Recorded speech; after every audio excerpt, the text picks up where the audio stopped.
Her vil jeg komme med mit bud på, hvordan vi kan skabe gennembrud på vores kant ved hjælp af et bandespil med tieren.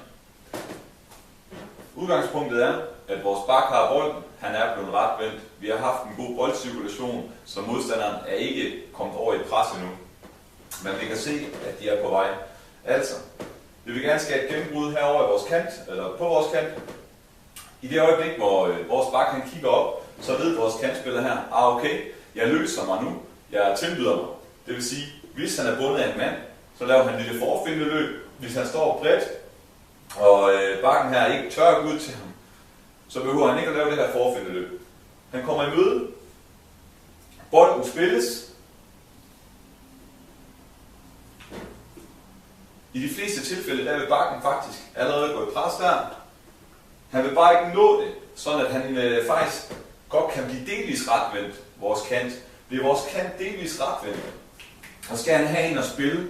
Og i det her tilfælde, der vil jeg, at han spiller tieren. Det vil sige, at i det øjeblik, hvor tieren her, han erkender, okay, nu bliver vores kant lige om lidt, han bliver presset, så skal jeg tilbyde mig, så skal jeg bevæge mig herover, og det skal ske eksplosionsagtigt. Hvis nu det her, og det er jo optaget, og der er en fast struktur i det, men hvis nu, at tieren han bare vil bevæge sig over, så vil han trække hele forsvarskæden med over. Sådan at det faktisk vil lukke ned for den pasning, vi gerne vil spille. Så derfor er det vigtigt, at den her bevægelse her, den kommer eksplosivt. Han kræver lige til, bliver spillet der. Med det samme er vores mand her, der er delvis retvendt, fordi han er presset af modstander. Han spiller frem, og så sørger han for at accelerere og stikke dybt, og det skal gå ekstremt hurtigt. Vores tier spiller i rummet. Bum. Han kan enten komme ind og udfordre, eller han kan lave et indlæg. Ligesom før, udgangspunkt er hos bakken. Bakken kigger op, kant, tilbyder sig, får bolden der, bliver retvendt.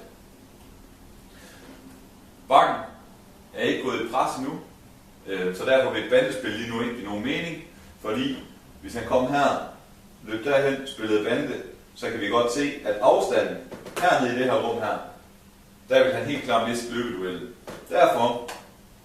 Derfor er det vigtigt, at vores kant nu går ind og udfordrer modstanders bak. Det vil sige, går tæt på ham her, kommer med en dribling. Lige i det øjeblik, hvor det er sådan, at han bliver presset, det vil sige, han kommer op i en situation, hvor han faktisk har bundet modstanderen til sig selv. Så kommer tieren her til hjælp, til undsætning, og så bliver der simpelthen spillet et simpelt bandespil. Det vil sige, bolden går, altså han går dribler på her, bolden går, og så bliver der spillet dybt, og så har vi allerede skabt det her gennembrud. Nu vil vi se nærmere på en bak, der kommer i et overlap. Nærmest samme udgangspunkt som før. Vi har en bak, der er blevet retvendt. Kanten kigger op, får løst sig fra sin modstander, kommer i møde, modtager bolden, bliver retvendt og kan gå ind og udfordre modstanderens bak her.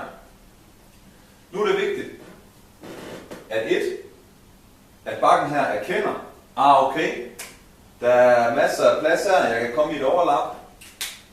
Og 2, at han virkelig gør kanten opmærksom på, at han kommer, fordi at kanten her, han er jo ikke retvendt, eller han er retvendt nu, og det betyder, at han ikke kan se hans bak længere. Så bakken her, han kommer i fuld galop, og så er det vigtigt igen, at vores kant her, han går ind og udfordrer, og så skal timingen passe med, at kanten her udfordrer bakken, samtidig med, at han bliver passeret af sin egen bak. Og derefter kalder bakken her lige præcis, når der skal spilles, og han stikkes dybt her.